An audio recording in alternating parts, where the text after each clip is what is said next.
All right, this may seem like a simple video, but I want to show how to check transmission fluid. And I'm going to show you a couple tricks that will also be helpful for checking engine oil. And I'll point those out as we come along to them. So the first thing that you want to do when you're checking transmission fluid, if you have a dipstick, is you want the vehicle to be running and you want the vehicle to be up at operating temperature. In fact, you'll even notice on the dipstick here, it says that this is where the fluid level should be hot. Now, the reason the engine has to be running is because you have something called a torque converter between your engine and transmission on an automatic transmission car. On a manual transmission, you would have a clutch. And that torque converter is filled up with the fluid when the engine's running. And when you shut off the engine, it drains.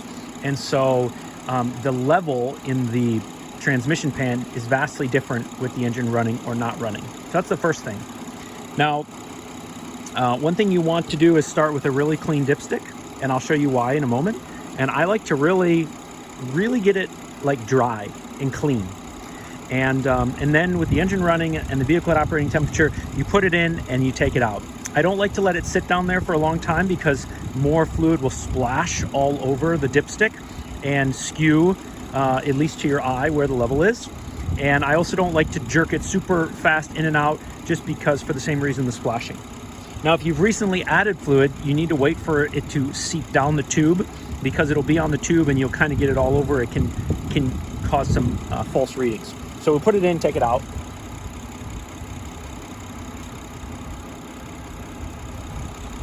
Okay, now this is really what I want to show. So when you look at the front of the dipstick, you have fluid all over the place. And so you might be tempted to think that the fluid level is all the way up here where my thumb is.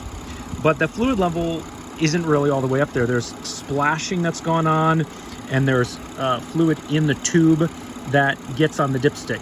And if you look carefully, you'll see that it's like spotted like a cheetah, and that's because there's dry spots, and that's because it's splashed. Now, you may be tempted to think that the fluid level is right here where that thick part ends, but if you flip it over, you'll see that this side is dry up until what I'm covering with my thumb. So it's really important to check both sides of the dipstick. And what you really want to look for is a near perfect horizontal line like that.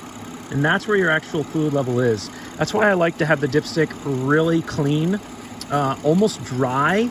That way you can really look for the reflection and like the glistening. And I'll do it 2 or 3 times. It's very hard to get, it's easy to add transmission fluid. It's normally pretty difficult to drain it. Sometimes you have to remove the whole pan. And so you really don't want to overfill a transmission.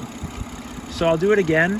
When I look at this side, you know, it's a little bit hard to see where the whole thing stops and ends. But when I look at this side, oh, even here, it's a little bit tricky. So I'm going to do it again.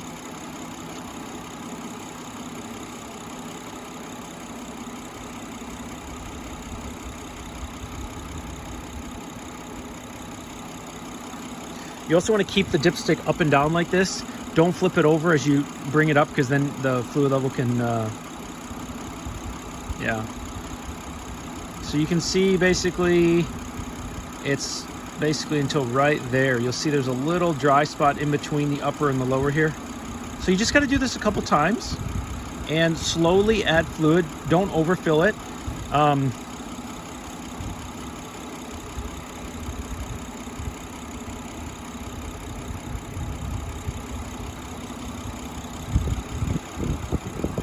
And the fluid level may change a little bit as the transmission gets hotter and hotter. But you really just want to look for that horizontal line because there's lots of splashing that goes on. You can see there's a horizontal line here. But then there's this blank spot here where no fluid has gotten. So it can really just kind of throw you off. You want to look at both sides and you want to do it a couple times and really try and hone in on where it's at and add just a little bit of fluid at a time. To go from the end of the dipstick to hot is normally about 1 quart. So that'll kind of give you an idea. It's the same on a engine dipstick. Ooh, it's hot. So this is my engine dipstick. And generally speaking, from the tip to max is about 1 quart. It's something like 1 inch. In general, 1 inch is about 1 quart. So just a couple tips. Some of you may be laughing at this video because checking oil and transmission fluid is something that has been happening forever and ever. But there's a couple of tricks to it, and you just have to be careful because underfilling or overfilling your engine or your trans can really cause some serious trouble. And even though it's simple, that doesn't necessarily mean it's easy. And so just take your time, inspect it very clearly, and do it a few times until you're sure. Well, I hope that was helpful to somebody, maybe someone who's not real familiar with cars, but that's the how and the why. And in the meantime, have a great day.